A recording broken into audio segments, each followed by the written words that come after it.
Catalan President Quim Torra has nominated new ministers to overcome Spain's blocking a government being formed. And filing a lawsuit against Spanish President Rajoy will be their first agreement as a cabinet. Hello, and welcome to Catalan News.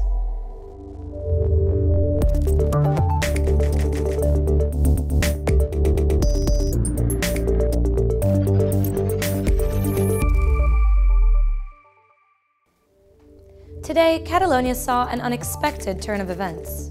The country will have a new government in the coming days or even hours. President Quim Torra nominated 4 new ministers as a reaction to Spain's blocking his proposed cabinet due to some being either in prison or abroad. On our show, we'll get you the latest on this. And we'll also go to Strasbourg, where relatives of imprisoned Catalan politicians featured in an event to support the jailed leaders. Their message? Our relatives are victims of punishment, revenge, humiliation. And we'll have the opportunity to speak to one of them today. The Spanish government's stance is that appointing ministers in prison or abroad is not legal. And this is why it won't accept Torra's original cabinet, including 4 members in these situations. Madrid stated its final word in a letter today. This set off a quick reaction back in Catalonia. President Quim Torra decided to withdraw the 4 names in question, including Jordi Turull and Josep Rull, in prison, as well as Toni Comín and Lluís Puig, who are in Brussels. He has nominated 4 other ministers instead. Laura Borràs will be the new culture minister. She used to be the president of the Institute of Catalan Letters and is now an MP for Puigdemont's candidacy. Alba Vergés, an Esquerra Party MP and, until now, Parliament Bureau member, will head the health department. Meanwhile, Damià Calvet will be the chief of territory. Until now, he was its number 2. And Àngels Chacón will act as business minister, with Elsa Artadi now set to lead the presidency department. The role of the European Union in Catalonia's latest push for independence has been one of the dominant topics of discussion since last autumn. Brussels avoided mediating for dialogue between Catalan and Spanish administrations, a letdown for many pro-independence supporters. Despite exceptions of individual MEPs, Brussels officials haven't shown much sympathy for jailed officials. Some of their relatives were in the EU Parliament today in Strasbourg for an event to support their parents and their partners. Our editor Laura Pous was there and we can speak to her now. Hello Laura, how did the event unfold? Hi Rachel, 8 relatives of pro-independence leaders jailed in Madrid were here today in the European Parliament to warn that their rights are being violated and that they are not getting a fair trial in Spain. In the heart of Europe, they call for the European Union to get involved in a conflict that they insisted is purely political and cannot be solved by jailing dissidents. 2 of the jail leaders are former MEPs, members of this chamber, and during the event some attendees regretted the fact that the EU, and especially this European Parliament, has not made a bigger point of standing up against their imprisonment. Relatives explain how the rights of their children to have a family life are also being violated, not only because of the pre-trial imprisonments, but also because of their parents are jailed more than 700 kilometers from home. The lawyers criticize that the process is not transparent and is not fair, and that people are being punished for their political ideas in favor of an independent Catalonia.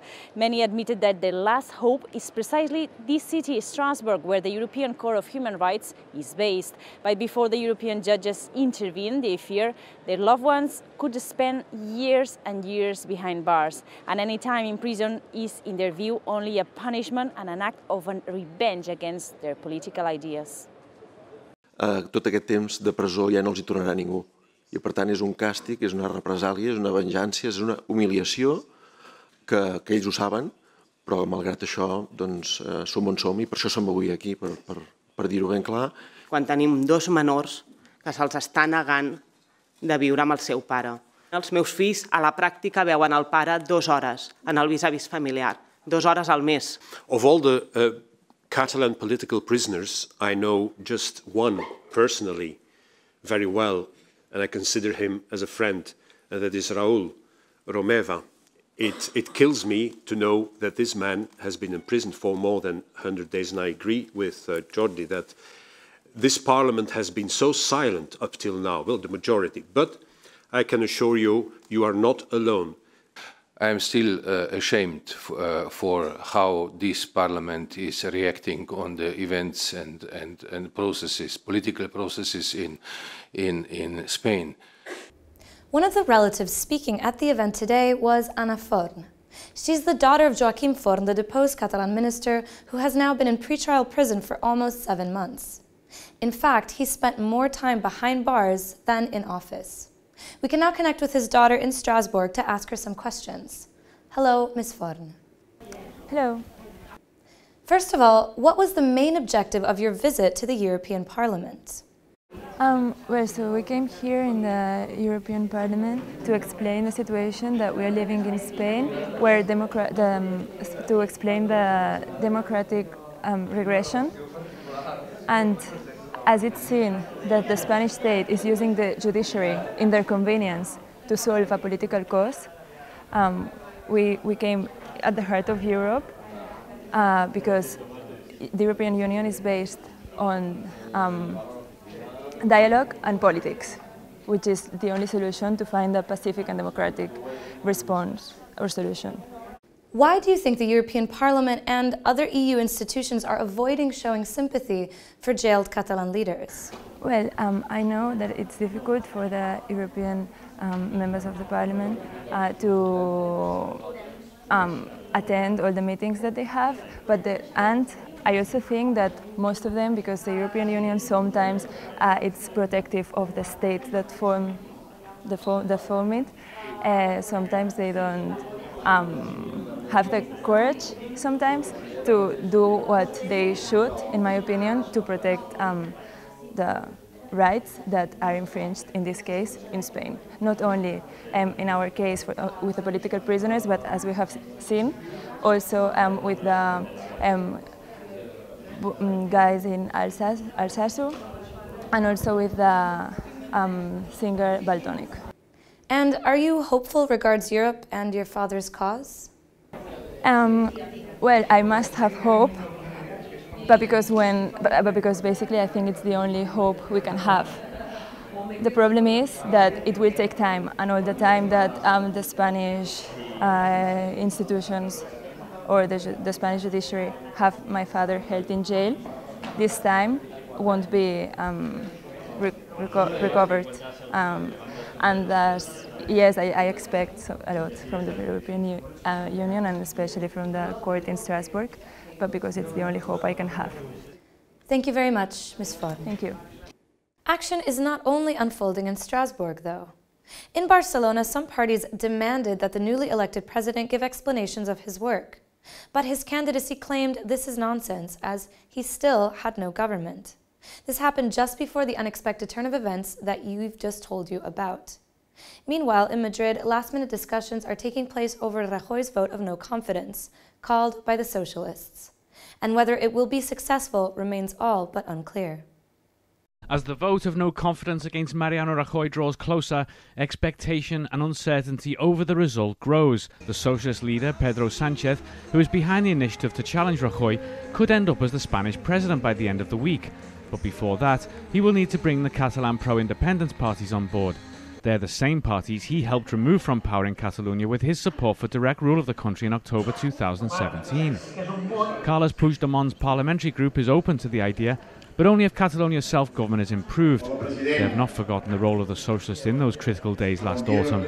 Que nosaltres la moció de censura l'esperàvem per part del PSOE el dia 2 d'octubre, després de que el dia 1 d'octubre en els col·legis electorals veiéssim com gent indefensa es veia apallissada i agredida per la policia davant dels col·legis electorals. Aquell dia és el dia que el PSOE havia de presentar la moció de censura. Junts per Catalunya is supported by the PDeCAT party, which has seats in the Spanish Congress. Both PDeCAT and the Esquerra party members have already met with some socialist officials to tackle the issue, but any decision on their votes is still not known. Meanwhile, the alternative left Podemos party is holding an internal vote to decide on their stance, but its Catalan branch has already come out in favour of supporting the no-confidence vote and called on the pro-independence parties to do the same. I per tant, absolutament ningú no entendria que les forces catalanes no s'arromanguessin per fer fora aquest govern, que és un dels governs més corruptes i que ha castigat més Catalunya. Assuming that Podemos, including its 12 Catalan MPs, support Sánchez, it will be down to the votes of Esquerra, PDeCAT and the Basque nationalists to oust Rajoy. The Unión Ciutadans party in Madrid has already confirmed that they won't support the motion. At the same time, in Barcelona, Ciutadans was one of the parties asking for Catalan President Quim Torra to appear before a question and answer session in the Parliament next week. Yet Torra's party reject this call as there is still no Catalan government, with the appointment of ministers being blocked by Rajoy and the continuance of direct rule of the country from Madrid. Let's change topic now. Catalonia has long sought to be better connected with Europe to improve trade and to help business. The demand of the so-called Mediterranean corridor, the high-speed train linking Catalonia and the French border to southern Spain from the coast, has been a hot topic of discussion. The year 2020. By then, Catalonia and its southern neighbor Valencia will be connected by high-speed train. This, according to a statement by a Spanish government official today. The demand for a Mediterranean corridor has been made for a long time by most parties in Catalonia. So far, all high-speed train lines go through Madrid, so this one would change the trend. The Spanish government asked for EU funding for this connection, as well as for another one with France through Madrid. This station, Sants in Barcelona, was connected to the Spanish capital in 2008, a full 16 years after the Madrid-Seville route was inaugurated, a difference that sparked much controversy over the last decade. Now on the subject of other future investments. Today we learned of relevant news from two multinational companies working in Catalonia. The food and drink firm Nestlé has just announced that it will offer a large number of open positions in its technology center on Barcelona's outskirts. This after unveiling its intentions to close down a similar center in Switzerland, letting go of 500 workers. Nestlé's head in Catalonia said last week that the political turmoil of last autumn did not affect its sales. Also today, Siemens announced that it will set up its digital innovation center very close to the seat of Nestlé, also on the outskirts of the Catalan capital. The German firm will inaugurate its center on June 7th. University is also part of young people's future prospects today. And also today came some good news about one such higher education center in the country. The University of Barcelona is the 87th best in the world and 25th in Europe. This according to the Center of World University Rankings. It is the only Catalan and Spanish one within the world's top 100. It rose 16 positions compared to last year. The publicly funded University of Barcelona is the oldest in the country, with a history dating back to the 15th century. In Barcelona, you'll have noticed the weather is getting warmer. Spring is in full swing, and for festival goers, that can only mean one thing. Primavera Sound, the first big event of the year, is around the corner. Ready for festival season? Because for many it starts tomorrow with the first concerts of the first big event of the year, Primavera Sound. The lineup includes musical behemoths like Arctic Monkeys, Björk, Nick Cave, The National, Fever Ray, Belle and Sebastian, Charlotte Gainsborough and much more, totaling at over 200 offerings. The festival has been building expectations since last year when they released a teaser showing reactions to the then secret, long-awaited lineup. Attendance for the festival totaled at over 200,000 people last year, and organisers are expecting the same amount, if not more, for this year. 3-day tickets already sold out over a week ago to the tune of over €200. It also promises to be an international crowd. In 2017, over half of the concertgoers were from 125 different countries. And ever since the event began in 2001, ticket sales have been steadily growing. While placing itself squarely on the world map, Primavera Sound doesn't shy away from commenting on current events in the country. One of the issues they've been most vocal about is that of Mallorcan rapper Valtonic, sentenced by Spanish courts to years in prison over the content of his song lyrics. Currently, his whereabouts are unknown, and Spain has issued arrest warrants against him. For Primavera Sound, the sentencing undermines freedom of expression, and the festival defended that while one may not share in the artist's views, any musician should have the right to express themselves however they want. For decades, posters had a central role in Catalonia's cultural life. Announcing concerts, movies, or theatre plays sometimes became an artwork in its own right. Now, the Catalan Encyclopedia released a volume collecting more than 170 of them, spanning from the late 19th century to Barcelona's most groundbreaking electronic music festivals. Here's a sample of what you can see in the book. We hope you like them, and we'll see you tomorrow.